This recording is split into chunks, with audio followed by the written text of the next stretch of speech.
O começo da criação.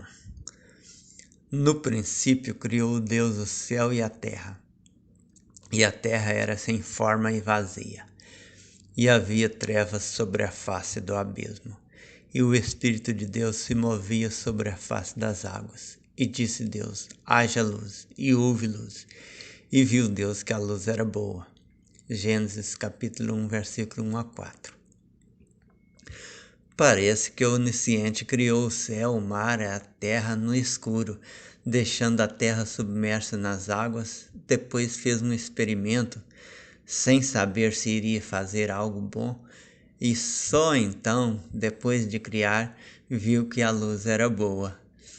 Só fica uma dúvida: sem forma e vazia, a terra seria líquida ou seria um vácuo no meio do oceano? E o Espírito de Deus se movia sobre a face das águas. Deve ser aquela pomba que aparece nos evangelhos. E esse Criador parecia não estar muito seguro sobre o seu projeto, pois andou modificando-o durante a execução da obra. Aprenda agora a lição. Quando você perceber que está fazendo bobagem, não hesite em mudar. Veja que até o Onisciente muda.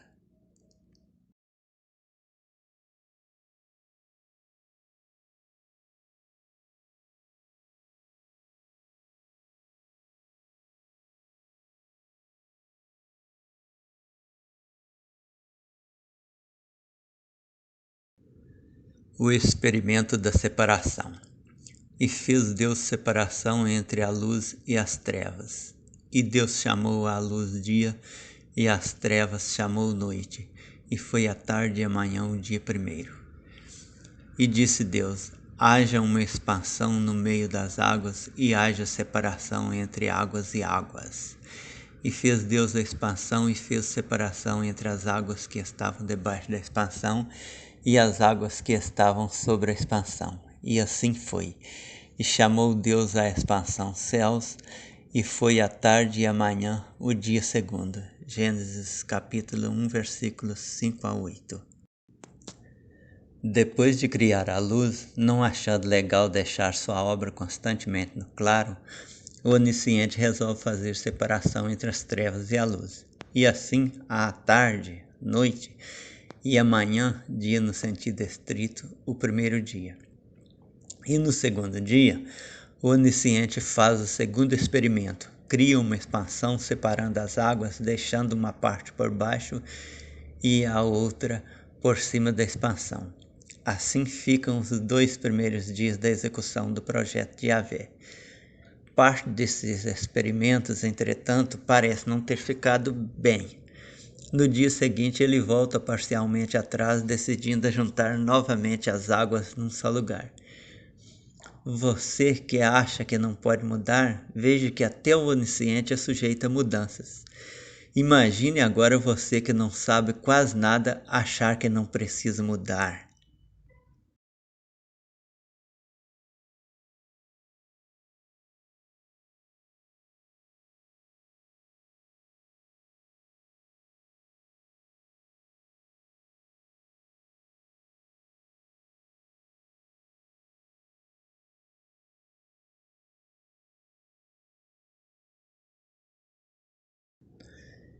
Modificação do projeto no terceiro dia.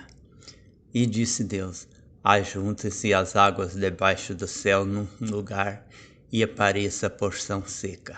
E assim foi.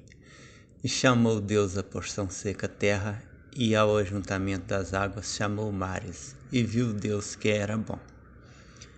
E disse Deus: produza a terra erva verde, erva que dê semente, árvore frutífera que dê fruto segundo a sua espécie, cuja semente está nela sobre a terra.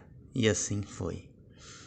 E a terra produziu erva dando semente conforme a sua espécie, e árvore frutífera cuja semente está nela conforme a sua espécie.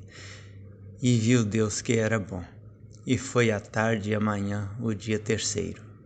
Gênesis capítulo 1, versículos 9 a 13. Esse negócio de separação de águas não ficou bem, concluiu o onisciente. Vamos voltar com a água para um só lugar como era antes. E assim foi. Dando prosseguimento à obra, mandou aparecer a porção seca. Lá no início diz a história que ele tinha feito no princípio o céu e a terra. Aí que concluímos que ela não foi criada no terceiro dia. Já existia e estava submersa nas águas do abismo um grande oceano. E nesse terceiro dia ele fez a terra aparecer e seca e mandou que produzisse os vegetais. Outro entendido no assunto disse que Yahvé estendeu a terra sobre as águas. Salmo 136, versículo 6. Esqueçam essa ideia de globo, seus globaloides. No princípio está escrito que a terra era sem forma e vazia. Seria líquida ou seria um vácuo no fundo do abismo? Cadê o homem?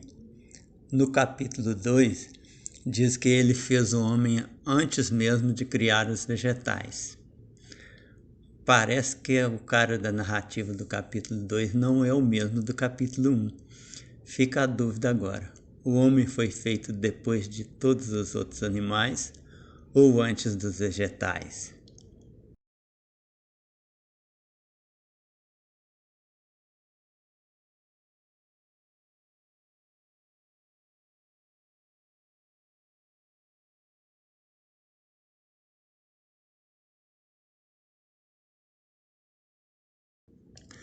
A criação dos astros.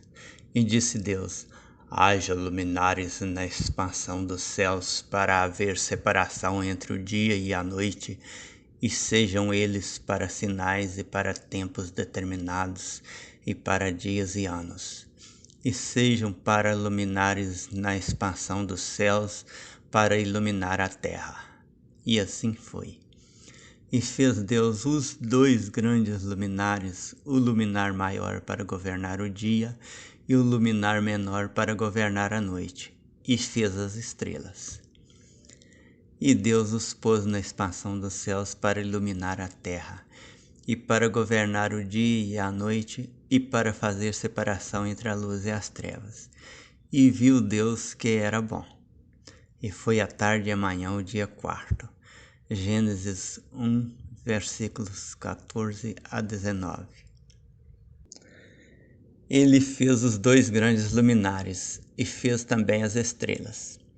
Se o Sol e a Lua são os dois grandes, não resta dúvida. As estrelas são pequeninas, até sendo possível caírem pela terra. E o onisciente, mais uma vez, percebeu que tinha feito algo de bom. O que é meio estranho é que atualmente os vegetais dependem da luz do sol para fazer fotossíntese, e naquele tempo os vegetais surgiram e viveram o primeiro dia sem sol. Mas, como dizem, para o onipotente nada é impossível, vamos deixar para lá. Se hoje o sol existe, o Criador não vai mais gastar a energia própria com as plantas. Ou talvez seja melhor acatarmos a narrativa do capítulo 2. Esta informa que o Sol foi criado antes de quaisquer seres vivos. E o escriba do segundo conto parece mais coerente, ou menos incoerente. Os dois grandes luminares, isso é bem intrigante.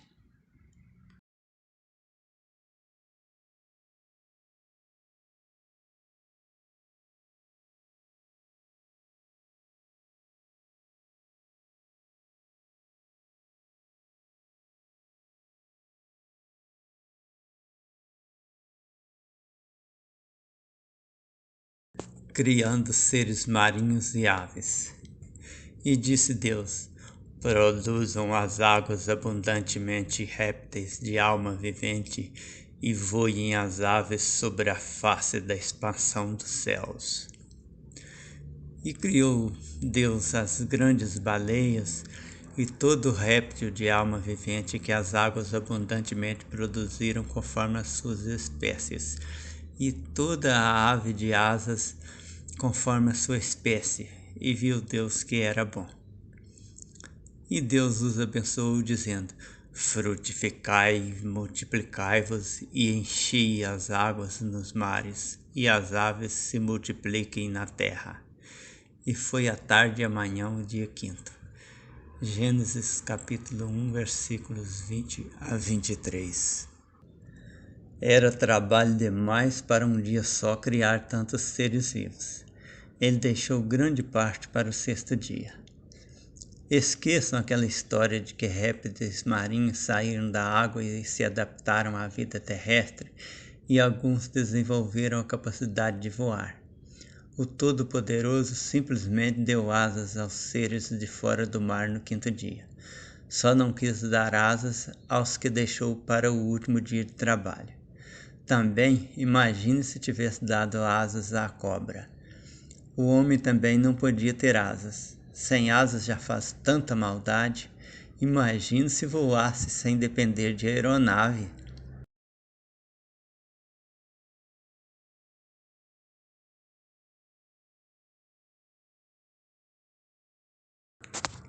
O novo conto da criação. Estas são as origens dos céus e da terra quando foram criados, no dia em que o Senhor Deus fez a terra e os céus, e toda a planta do campo que ainda não estava na terra, e toda a erva do campo que ainda não brotava, porque ainda o Senhor Deus não tinha feito chover sobre a terra, e não havia homem para lavrar a terra. Um vapor, porém, subia da terra e regava toda a face da terra. E formou o Senhor Deus o homem do pó da terra, e soprou em suas narinas o fôlego de vida, e o homem foi feito alma vivente. E plantou o Senhor Deus um jardim no Éden, do lado oriental, e pôs ali o homem que tinha formado. E o Senhor Deus fez brotar da terra toda a árvore agradável à vista e boa para a comida, e a árvore da vida no meio do jardim, e a árvore do conhecimento do bem e do mal. E tomou o Senhor Deus o homem e o pôs no jardim do Éden para o lavrar e o guardar. E ordenou o Senhor Deus ao homem, dizendo: de toda a árvore do jardim comerás livremente, mas da árvore do conhecimento do bem e do mal, dela não comerás, porque no dia em que dela comeres, certamente morrerás. E disse o Senhor Deus: não é bom que o homem esteja só. Far-lhe-ei uma ajudadora idônea para ele. Havendo, pois, o Senhor Deus formado da terra todo o animal do campo e toda a ave dos céus, os trouxe a Adão para este ver como lhe chamaria. E tudo que Adão chamou, e a toda a alma vivente, isso foi o seu nome. Gênesis capítulo 2, versículos 4 a 19. Diferentemente do que escreveu o primeiro conto, o contador daqui diz que Yahvé deu prioridade ao homem. Antes mesmo de fazer brotar vegetais da terra, ele pegou o pó da terra e formou o homem. Depois de criar o homem, o Onisciente viu que era bom, ou melhor, necessário criar alimentos para ele e fez os vegetais. Em seguida, criou todos os outros animais. Só se distraiu um pouquinho no começo ao criar o homem sozinho e não um par humano como fez depois ao criar os outros animais. E cadê a Eva? Veja em por que Yahvé criou a Eva por último.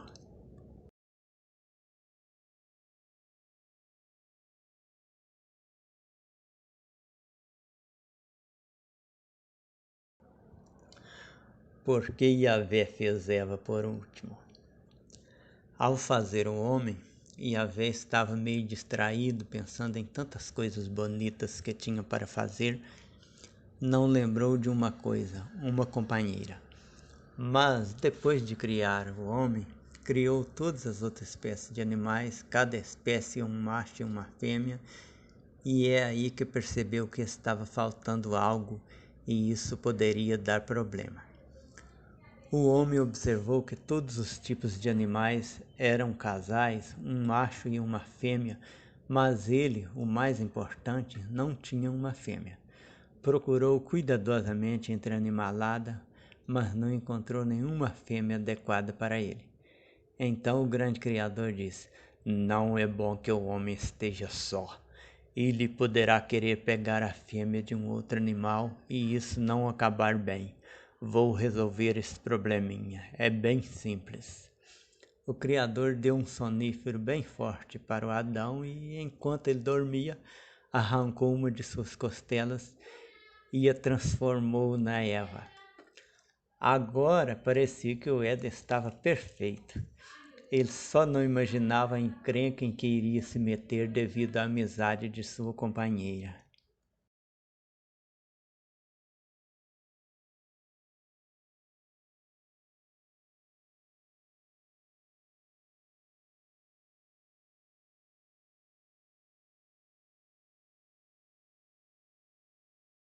A mulher cai na conversa da cobra.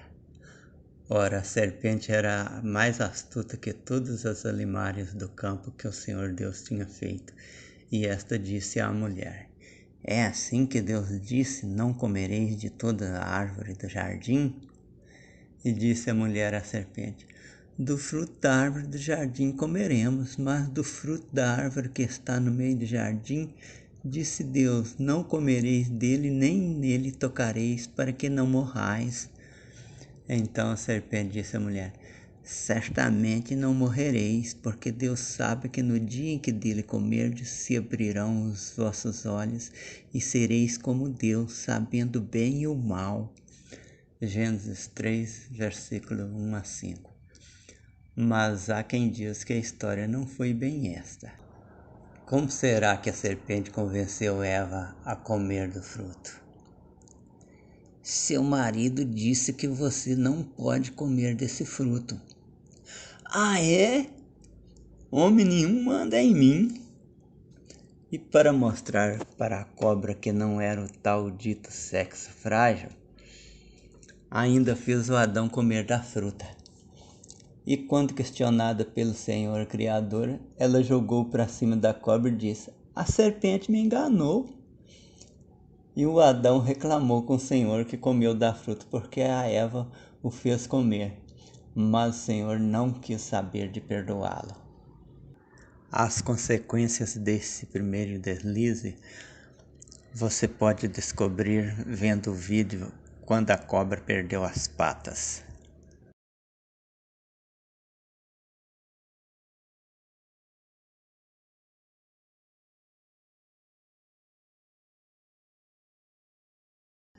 Perderam a roupa e a cobra perdeu as patas.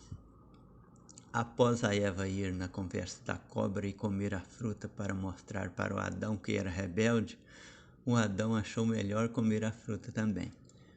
E como a fruta dava conhecimento, eles descobriram, entre outras coisas, algo que era muito bom e ficaram tão extasiados que perderam as roupas no meio daquele mato. Foi então que Yahvé chamou Adão, que estava escondido, e disse que se esconderam porque estava nu, que tinha perdido a roupa. Aí começou a primeira cariação. Então disse Adão: A mulher que me deste por companheira, ela me deu da árvore e eu comi. E disse o Senhor Deus à mulher: Por que fizeste isto? E disse a mulher: A serpente me enganou e eu comi. A serpente, o mais astuto dos animais, achou por bem exercer o direito de ficar calada. Mas não adiantou, e Yahvé estava furioso. Arrancou as 4 patas da cobra e disse: Sobre o teu ventre andarás e pó comerás todos os dias da tua vida. Nunca mais a cobra falou. Mas também ter os 4 membros arrancados é mesmo de perder a fala. Se aquela cobra obedeceu a tudo, não sei. Mas as descendentes dela hoje, eu sei que não comem pó e seu cardápio é bem variado, composto de sapos, ratos, passarinhos, etc.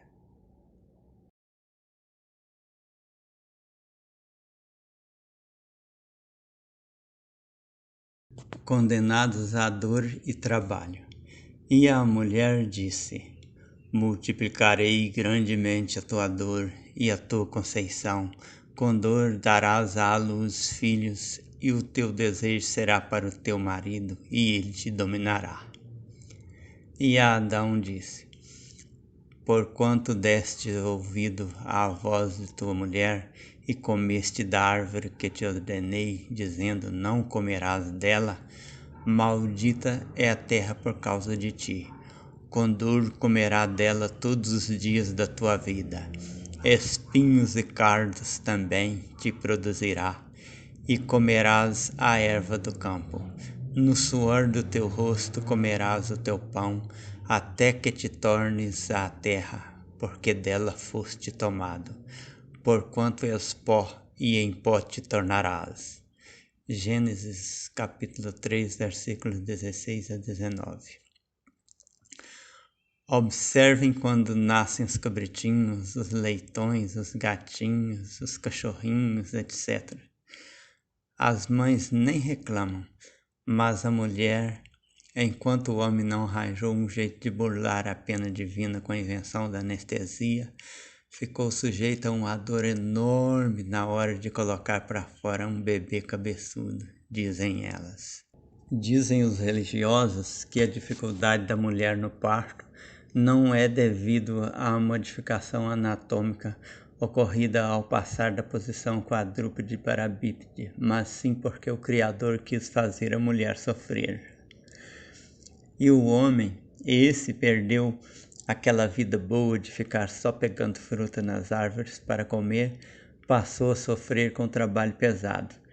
Parece que foi aí que começou a ter que cavar o chão e plantar seu alimento e ainda ter que eliminar outras vegetações para que elas não o sufocassem. O Criador condenou a mulher a ser dominada pelo marido, mas hoje, com exceção daquelas religiosas, as mulheres estão se rebelando contra essa sentença, recorrendo aos tribunais humanos. E o homem, também com sua rebeldia, inventou anestesia cesariana, livrando a mulher da pena da dor imposta pelo Criador.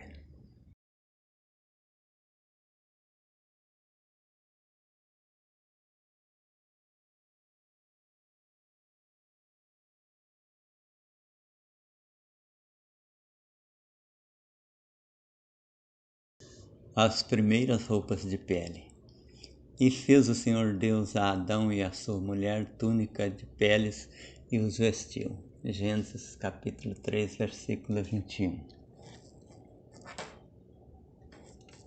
Depois de comer do fruto do conhecimento, o casal humano ficou mais esperto, descobriu uma porção de coisas e foi fazer uma comemoração em algum ponto de vegetação mais densa do jardim e acabou tendo alguns contratempos, inclusive perdendo a roupa. E ouviram a voz do Senhor Deus que passeava no jardim pela viração do dia, e esconderam-se Adão e sua mulher da presença do Senhor Deus entre as árvores do jardim. E chamou o Senhor Deus a Adão e disse: onde estás? E ele disse: ouvi a sua voz soar no jardim e temi, porque estava nu e me escondi. Gênesis 3, versículo 8 a 10. Como o casal tinha perdido a roupa no mato, e parece que nesse ínterim alguma vaca comeu, o Criador resolveu lhe dar uma roupa de pele, dessas que os defensores dos animais de hoje andam repudiando. Mas naquele tempo ninguém tinha pensado ainda nesse negócio de direitos dos animais, nem mesmo direitos humanos existiam. Quem tinha direito mesmo era só o Criador. Mas o Criador deu ao seu semelhante o domínio sobre os animais, pobres animais. Como foi o Criador que deu essa permissão, o homem nunca mais parou de arrancar pele de animais para fazer roupa, mesmo hoje diante de tantos protestos. O pior dos fatos, no entanto, é que o Senhor ficou assazirado por eles terem comido da fruta que ele os proibira de comer e lhes aplicou um tremendo castigo, do qual não tinham a quem recorrer.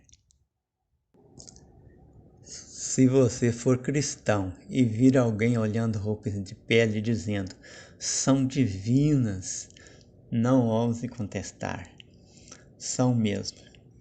É o seu Deus Criador que fez as primeiras.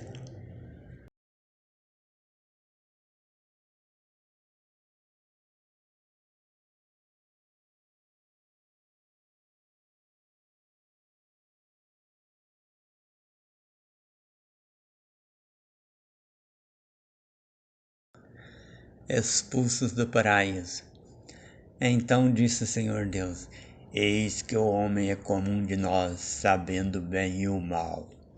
Ora, para que não estenda a sua mão e tome também da árvore da vida e coma e viva eternamente, o Senhor Deus, pois, o lançou fora do jardim do Éden para lavrar a terra de que fora tomado. E havendo lançado fora o homem, pôs querubins ao oriente do jardim do Éden e uma espada inflamada que andava ao redor para guardar o caminho da árvore da vida. Gênesis capítulo 3, versículo 22 a 24. Parece que enquanto não tinha comido da fruta do conhecimento, o homem era meio bobinho e não chegou a comer do fruto da árvore da vida. Mas depois que ele ficou experiente, o Criador já não podia confiar mais. Expulsou-o do jardim para que ele não comesse daquela fruta e ainda colocou uns tais querubins e uma espada automática incandescente que rodeava o jardim para ameaçá-lo se ele tentasse entrar lá. Se tentasse entrar pelo ocidente, escapando das pancadas dos querubins, dificilmente iria se livrar de ser picado e queimado por aquela espada automática. O homem agora tinha que se virar para viver. Perdeu todas as mordomias que tinha só porque quis ter conhecimento. Moral da história: se quer agradar ao seu Deus, não procure conhecimento.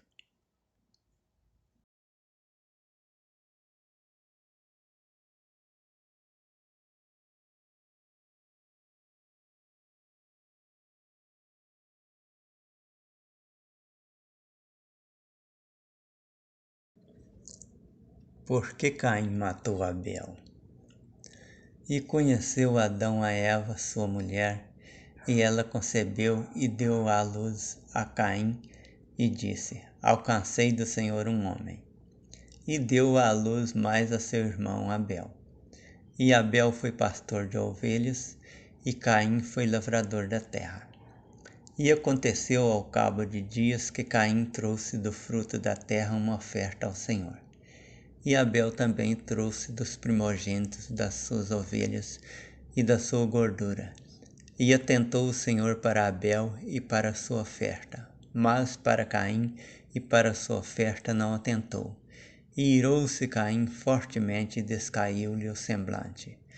Gênesis capítulo 4, versículos 1 a 5. E o Senhor disse a Caim: Por que te irastes? E por que decaiu o seu semblante?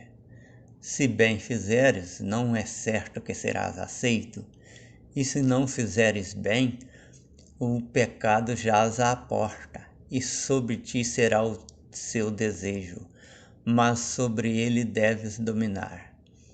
E falou Caim com seu irmão Abel, e sucedeu que, estando eles no campo, se levantou Caim contra seu irmão Abel e o matou. Gênesis 4, versículo 8. Mas o que Caim fez mal? E o que falou Caim com seu irmão Abel? O autor do Gênesis não contou, mas foi mais ou menos assim. Após a bronca do Senhor, Caim reclama com Abel. Eu selecionei com tanto cuidado abóbora, tomate, quiabo, mandioca, e Yahvé fez o maior pouco caso da minha oferta. E então Abel responde: Seu imbecil, você não sabe que nosso Deus não gosta de vegetais? Que ele só gosta de carne, gordura e sangue? Raciocine, cara. O Caim fica enfurecido. O Caim perde a calma e mete o cacete no Abel e dá no que deu.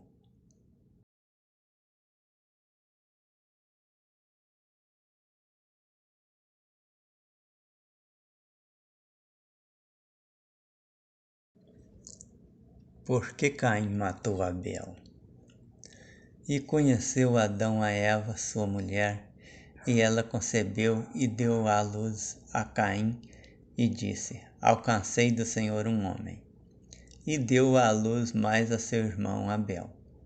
E Abel foi pastor de ovelhas, e Caim foi lavrador da terra. E aconteceu ao cabo de dias que Caim trouxe do fruto da terra uma oferta ao Senhor. E Abel também trouxe dos primogênitos das suas ovelhas e da sua gordura. E atentou o Senhor para Abel e para a sua oferta, mas para Caim e para a sua oferta não atentou. E irou-se Caim fortemente e descaiu-lhe o semblante. Gênesis capítulo 4, versículos 1 a 5. E o Senhor disse a Caim: Por que te irastes? E por que decaiu o seu semblante? Se bem fizeres, não é certo que serás aceito, e se não fizeres bem, o pecado jaz à porta, e sobre ti será o seu desejo, mas sobre ele deves dominar. E falou Caim com seu irmão Abel, e sucedeu que, estando eles no campo, se levantou Caim contra seu irmão Abel e o matou. Gênesis 4, versículo 8. Mas o que Caim fez mal? E o que falou Caim com seu irmão Abel? O autor do Gênesis não contou, mas foi mais ou menos assim. Após a bronca do Senhor, Caim reclama com Abel. Eu selecionei com tanto cuidado abóbora, tomate, quiabo, mandioca, e Yahvé fez o maior pouco caso da minha oferta. Então Abel responde: Seu imbecil, você não sabe que nosso Deus não gosta de vegetais? Que ele só gosta de carne, gordura e sangue? Raciocine, cara. O Caim fica enfurecido. O Caim perde a calma e mete o cacete no Abel e dá no que deu.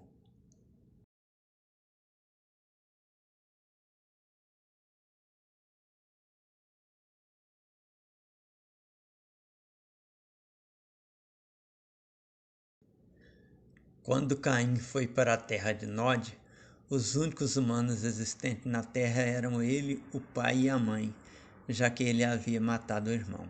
Mas depois o casal teve o filho Sete, e o registro informa que foram os dias de Adão, depois que gerou Sete, 800 anos, e gerou filhos e filhas. Gênesis 5, versículo 4. A alternativa encontrada por Caim foi buscar uma irmã para formar a sua descendência, o que não poderia ser um negócio amigável. Certamente ele teve que arrancá-la na base da violência. Oh, não! O maldito Caim raptou uma das nossas meninas. E se ele matou o próprio irmão, certamente não vai ser bom para a irmã.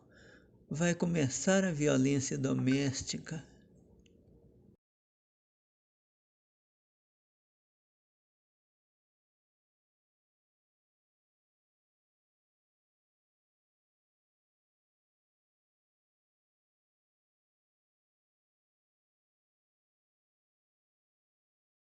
O maldito construtor.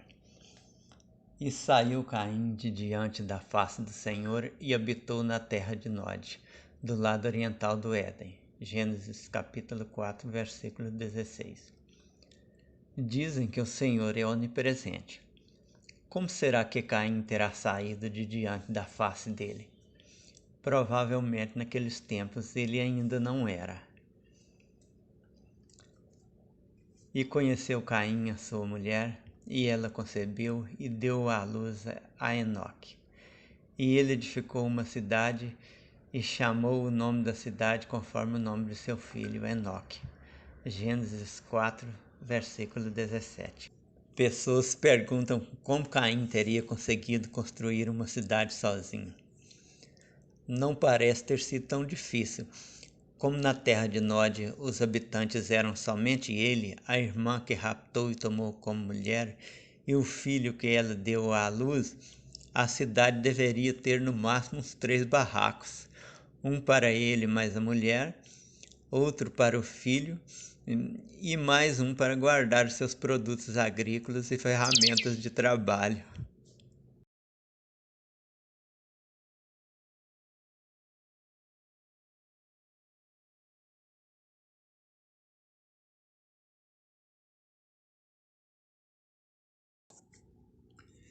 Mulheres conquistam os anjos e a vingança é maligna. E aconteceu que, como os homens começaram a multiplicar-se sobre a face da terra, e lhes nasceram filhos, viram os filhos de Deus que as filhas dos homens eram formosas e tomaram para si mulheres de todas as que escolheram. Então disse o Senhor: Não contenderá o meu espírito para sempre com o homem, porque ele também é carne, porém os seus dias serão 120 anos. Havia naqueles dias gigantes na terra, e também depois, quando os filhos de Deus entraram às filhas dos homens, e delas geraram filhos. Estes eram os valentes que houve na antiguidade, os homens de fama. Gênesis capítulo 6, versículos 1 a 4. Alguém dos tempos cristãos, que pareciam ter mais informações que os criadores do Gênesis, disse: E aos anjos que não guardaram o seu principado, mas deixaram a sua própria habitação, reservou na escuridão e em prisões eternas, até ao juízo daquele grande dia. Judas capítulo 1, versículo 6. Ninguém naqueles tempos falava desse juízo, desse grande dia. Todavia, os cristãos, de alguma forma, arranjaram essa informação. O tal Criador não tolerava mesmo qualquer deslize. Resolveu eliminar a humanidade e lançou os anjos em prisões eternas só porque eles resolveram fazer amor e tiveram uns descendentes. E ele fez uma vingança tão fenomenal que depois até se arrependeu e prometeu não destruir mais a humanidade.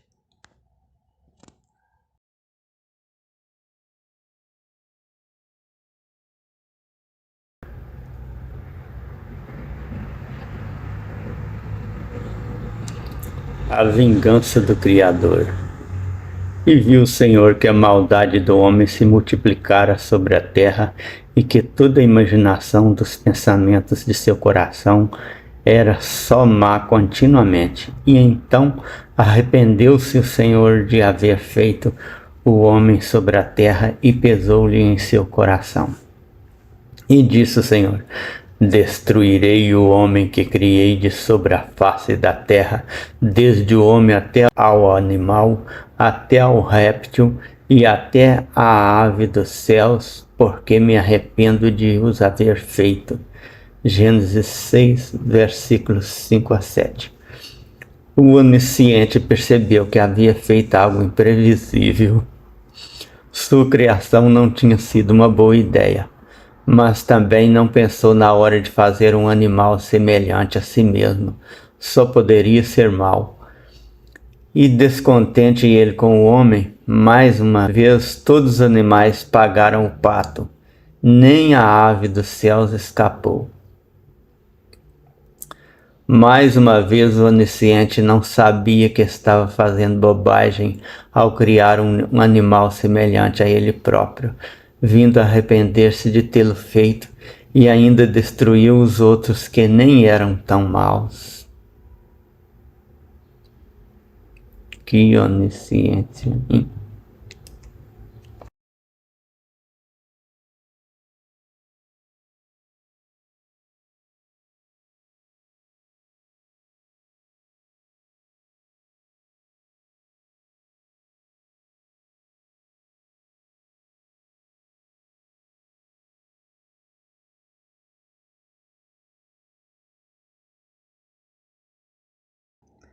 O onisciente arrependido resolve não destruir tudo. Noé, porém, achou graça aos olhos do Senhor. Então disse Deus a Noé: O fim de toda a carne é vindo perante minha face, porque a terra está cheia de violência, e eis que os desfarei com a terra.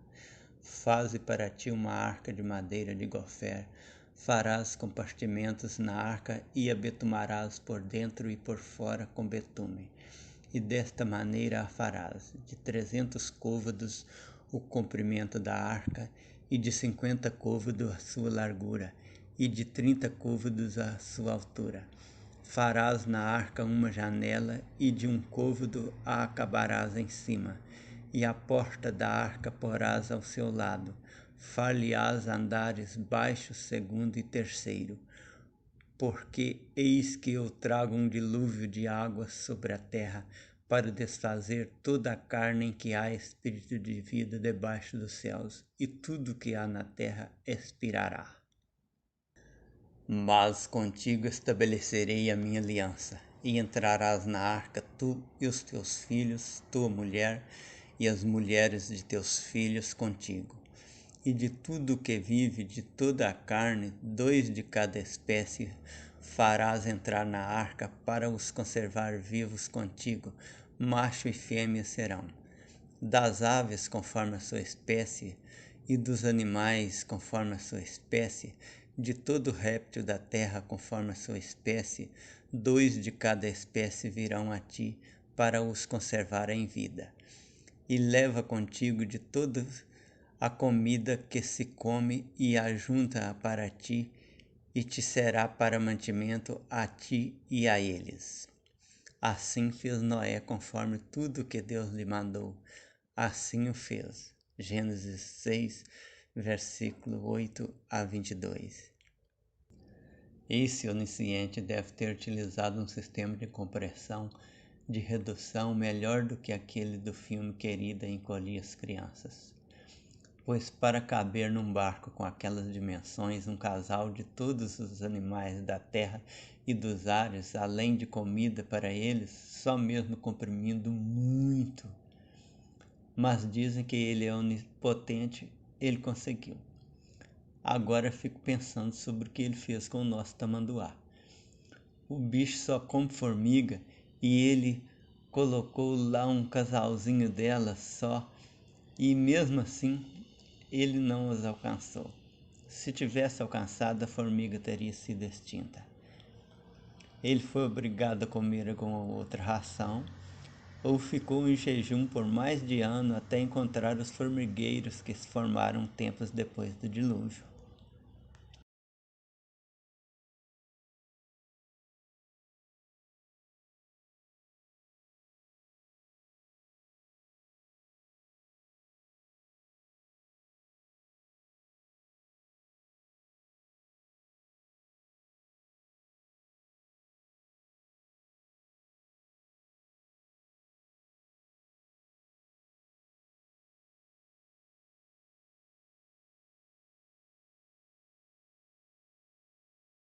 O pós-dilúvio e a promessa. Então saiu Noé e seus filhos, e a sua mulher, e as mulheres de seus filhos com ele. Todo animal, todo réptil, toda ave, tudo que se move sobre a terra, conforme as suas famílias, saiu para fora da arca. E edificou Noé um altar ao Senhor, e tomou de todo animal limpo e de toda ave limpa, e ofereceu holocausto sobre o altar. E o Senhor sentiu o suave cheiro, e o Senhor disse em seu coração: Não tornarei mais a amaldiçoar a terra por causa do homem, porque a imaginação do coração do homem é má desde a sua meninice. Nem tornarei mais a ferir todo o vivente como fiz.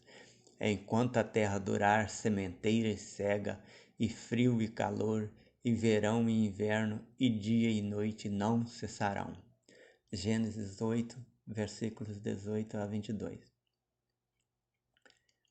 Pois bem, amigos da rede, embora muitos vivam dizendo hoje que o mundo vai acabar depois do primeiro churrasco na brasa, o Criador deixou bem claro aí que não destruiria mais a vida na terra. Ou não é bem assim? Ele também disse enquanto a terra durar. Não ficou totalmente descartado o fim do nosso planeta. Será que na sua onisciência ele previu que um dia criaria asteroides e, por uma coincidência, um grande deles poderia colidir com a Terra?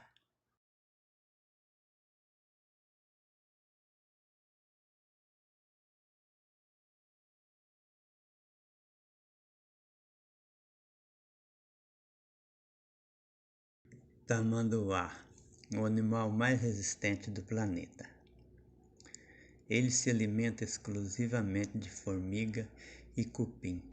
Seu habitat é a América Central e a América do Sul. Após ficar preso por 5 meses sem alimento, um casal de tamanduá solto no pico do Monte Ararat saiu correndo desesperadamente à procura de formiga.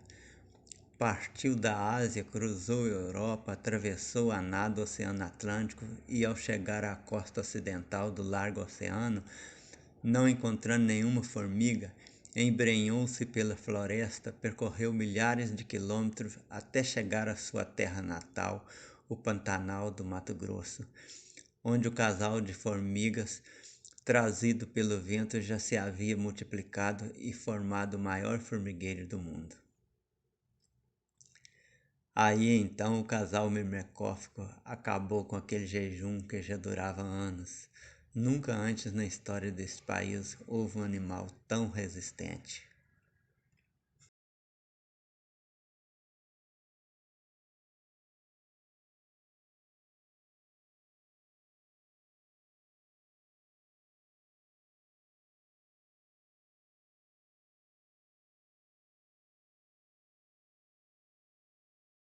Quando parei para pensar, pensei em parar e parei de acreditar.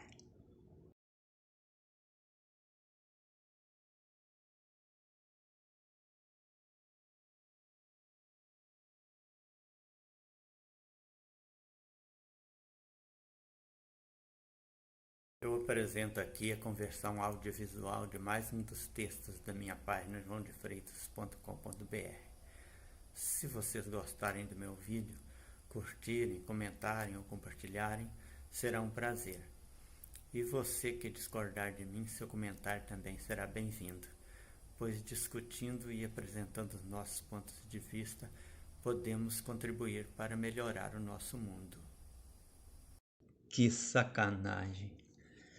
E os filhos de Noé que da arca saíram foram Sem, Cão e Jafé, e Cão é o pai de Canaã. Estes três foram os filhos de Noé, e destes se povoou toda a terra. E começou Noé a ser lavrador da terra, e plantou uma vinha. E bebeu do vinho, e embebedou-se, e descobriu-se no meio de sua tenda. E viu Cão, o pai de Canaã, no Deus de seu pai, e fê-lo saber a ambos seus irmãos no lado de fora. Então tomaram Sem e Jafé uma capa, e puseram-na sobre ambos os seus ombros, e indo virados para trás, cobriram a nudez de seu pai, e os seus rostos estavam virados de maneira que não viram a nudez de seu pai. E despertou Noé do seu vinho, e soube que seu filho menor lhe fizera. E disse: Maldito seja Canaã, servo dos servos, seja aos seus irmãos. E disse: Bendito seja o Senhor Deus de Sem, e seja-lhe Canaã por servo. Alargue Deus a Jafé, e habite nas tendas de Sem, e seja-lhe Canaã por servo. Foi sacanagem do cão, mas sacanagem perdoável fez Noé. Devia ainda estar bem bêbado. Em vez de mandar os irmãos darem um cacete no cão, o que o decrépito fez foi amaldiçoar o pobre neto, o Canaã, que nem tinha participado de nada. E o pior é que o Deus onisciente e justo aprovou isso.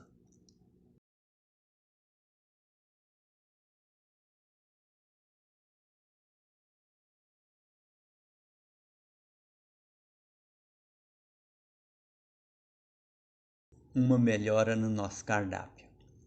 E abençoou Deus a Noé e a seus filhos, e disse-lhes: Frutificai, multiplicai-vos e enchei a terra. E o temor de vós e o pavor de vós virão sobre todo animal da terra, e sobre toda a ave dos céus, tudo que se move sobre a terra, e todos os peixes do mar, nas vossas mãos são entregues. Tudo quanto se move, que é vivente, será para o vosso mantimento. Tudo vos tenho dado como a erva verde. A carne, porém, com sua vida, isto é, com seu sangue, não comereis. Certamente requererei o vosso sangue, o sangue das vossas vidas. Da mão de todo animal o requererei, como também da mão do homem, e da mão do irmão de cada um requererei a vida do homem. Como ficou claro lá no começo, os antediluvianos não comiam carne, não sabiam o que estavam perdendo. Mas agora sim, o Criador falou para Noé que, assim como da erva verde, podia comer de tudo quanto fosse carne. Agora, esse negócio de temor de vós e o pavor de vós virão sobre todo animal, isso parece estar mal contado. Tenho notado que muitos animais não têm nenhum medo do homem, e se descuidarmos, eles é que nos fazem de refeição. Mas o que importa aqui é que nós temos permissão para comer animais.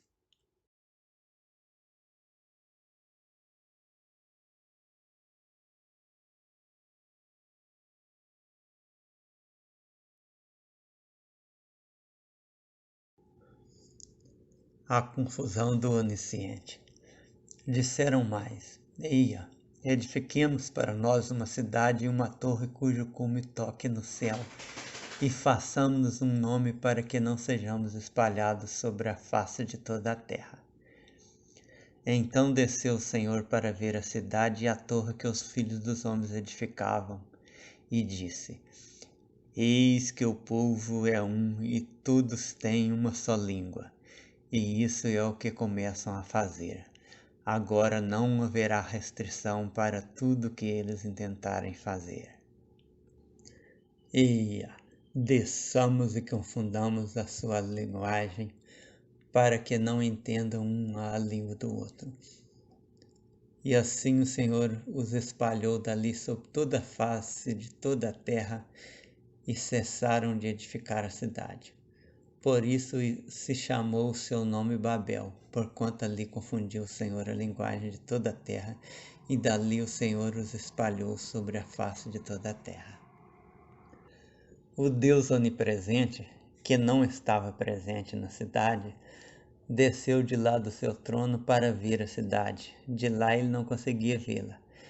Ele não poderia deixar que os homens chegassem até o seu trono, o céu, por meio da torre. O céu devia ser bem baixinho naquele tempo.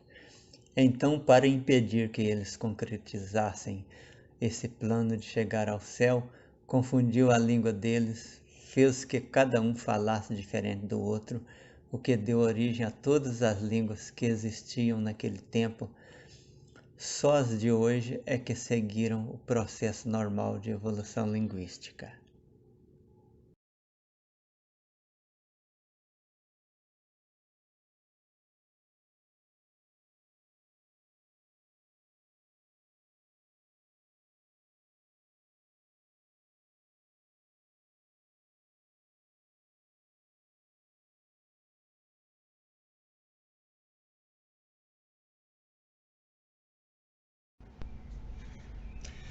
A promessa e o lembrete do onisciente. E falou Deus a Noé e aos seus filhos com ele, dizendo: E eu, eis que estabeleço a minha aliança convosco e com vossa descendência depois de vós, e com toda a alma vivente que convosco está, de aves, de gado, de todo animal da terra convosco, com todos que saíram da arca, até todo animal da terra. E eu convosco estabeleço a minha aliança, que não será mais destruída toda a carne pela água do dilúvio, e que não haverá mais dilúvio para destruir a terra. E disse Deus: Este é o sinal da aliança que põe entre mim e vós, e entre toda a alma vivente que está convosco por gerações. O meu arco tenho posto nas nuvens. Este será por sinal da aliança entre mim e a terra. E acontecerá que, quando eu trouxer nuvens sobre a terra, aparecerá o arco nas nuvens. Então me lembrarei da minha aliança que está entre mim e vós, e entre toda a alma vivente de toda a carne. E as águas não se tornarão mais em dilúvio para destruir toda a carne. E estará o arco nas nuvens, e eu o verei, para me lembrar da aliança eterna entre Deus e toda a alma vivente de toda a carne que está sobre a terra. Como lidar com esta gente é muito trabalhoso, muito estressante, o Todo-Poderoso, que algumas vezes já se tinha distraído desde a criação, criou o arco-íris para não deixar esquecer que prometeu não destruir mais a humanidade nem os outros animais. Todavia, parece que ele se esqueceu, ou 2, ele se arrependeu de novo e mudou de ideia, ou 3, os romanos é que pregaram uma peça na humanidade.